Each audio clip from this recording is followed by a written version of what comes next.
कभी सोचा है अगर आप रास्ता भटक जाएं और वहां पहुंचे जहां इंसान को नहीं जाना चाहिए तो क्या होगा। ये मेरी कहानी है जहां मैं एक ऐसे रास्ते पर कदम रखा जो मुझे मौत के दरवाजे तक ले गया। मैं विकास हूँ, दिल्ली में रहने वाला एक आम लड़का। मैं और मेरे दोस्त अक्सर वीकेंड पर घूमने के लिए जाते थे। उस दिन हमने तय किया कि हम पहाड़ों पर ट्रैकिंग करेंगे। हमने एक जगह चुना जहाँ कम लोग जाते थे, लेकिन हमें क्या पता था कि ये ट्रिप हमारी जिंदगी का सबसे बड़ा डरावनी अनुभव बना देगा। हम 5 लोग थे। ट्रैकिंग का रास्ता शुरू में तो बहुत अच्छा था, हर जगह घने पेड़ और पक्षियों की सुनहली आवाजें। लेकिन जैसे जैसे हम ऊपर चढ़ते गए रास्ता सुनसान और अजीब सा लगने लगा। एक समय के बाद हम एक छोटे से मोड़ पर पहुंचे।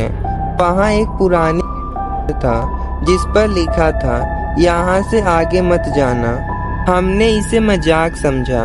मेरे दोस्त रोहित ने कहा, अरे यार, ये सिर्फ डराने के लिए लिखा होगा। हमने उसकी बात मान ली और उस रास्ते पर आगे बढ़ गए। लेकिन हमें क्या पता था कि हम अपनी सबसे बड़ी जिंदगी की गलती कर रहे हैं। ऐसे जैसे आगे बढ़ रहे थे जंगल उतना ही घना होता जा रहा था। हर तरफ से अजीब आवाजें आ रही थी, जैसे हमें कोई देख रहा हो। मैं बार बार पीछे मुड़कर देखता, लेकिन वहाँ पर कोई नहीं होता। एक वक्त आया जहाँ हमारा जीपीएस भी काम करना बंद कर गया। अब हम पूरी तरीके से रास्ता भटक चुके थे। हम वापस चले, मैंने कहा, लेकिन तभी हमारे रास्ते में एक झोपड़ी दिखा। झोपड़ी बहुत पुरानी और टूटी फूटी थी। रोहित ने कहा, शायद यहाँ कोई हो सकता है जो हमें रास्ता बता सके। हम सबने सहमति दी और झोपड़ी के अंदर जाने का फैसला किया। जैसे ही झोपड़ी का दरवाजा खोला, अंदर का नज़ारा देखकर हमारी रूह कांप गई। दीवारों पर अजीब अजीब चित्र बने हुए थे, जमीन पर खून का धब्बा था और कोने में एक पुरानी किताब रखी थी। रोहित ने वह किताब उठाई। उस किताब पर लिखा था, जो यहाँ आया वो कभी वापस नहीं गया। हम सब डर गए। तभी हमारे झोपड़ी के बाहर किसी के कदमों की आवाज़ सुनाई दी।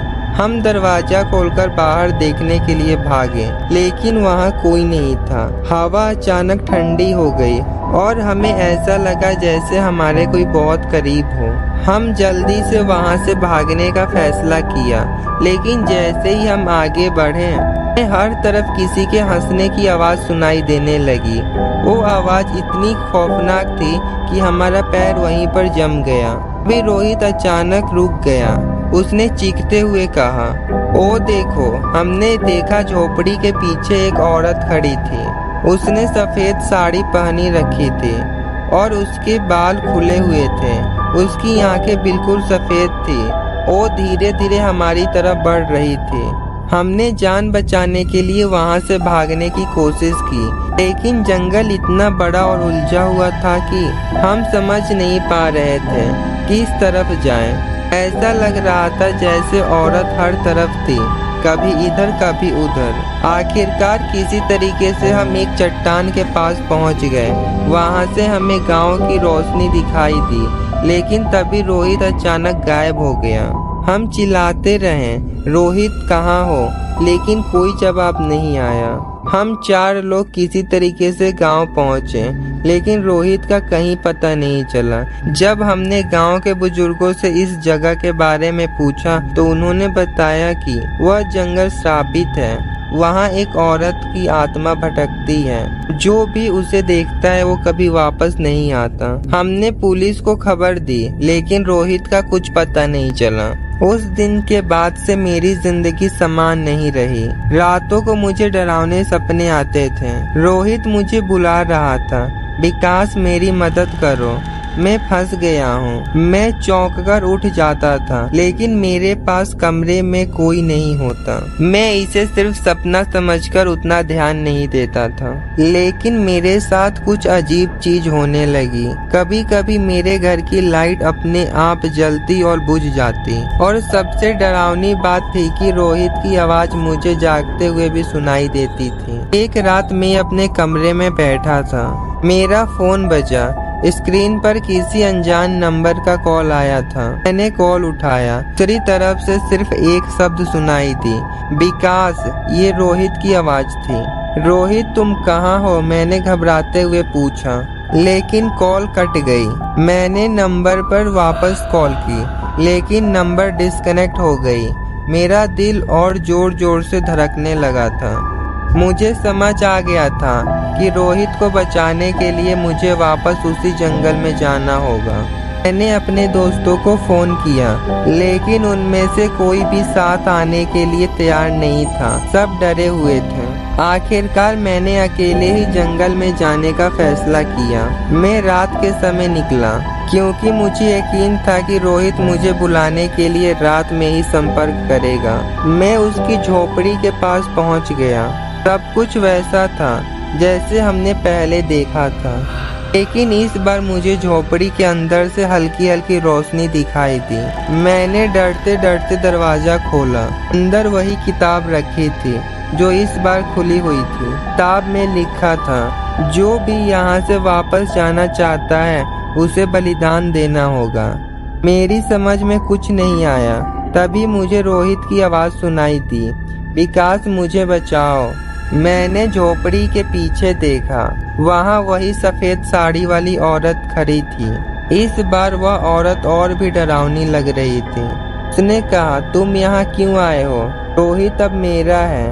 मैंने कांपते हुए कहा, मैं उसे वापस ले जाना चाहता हूँ। उसने डरावनी हंसी से कहा, अगर उसे बचाना है तो तुम्हें अपनी जगह देनी होगी। एक आत्मा को छोड़ने के लिए दूसरी आत्मा चाहिए। मेरी रूह कांप गई, क्योंकि मैं अपनी जान देकर रोहित की जान बचा सकता था।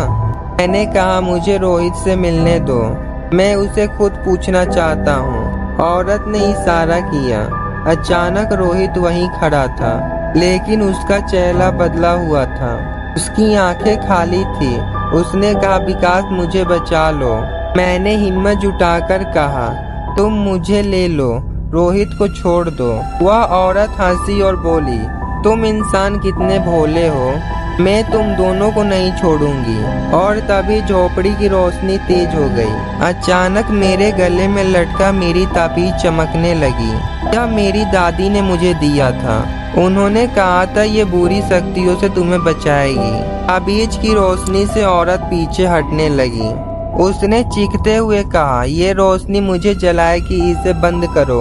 मुझे समझ में आ गया कि यही औरत की कमजोरी थी।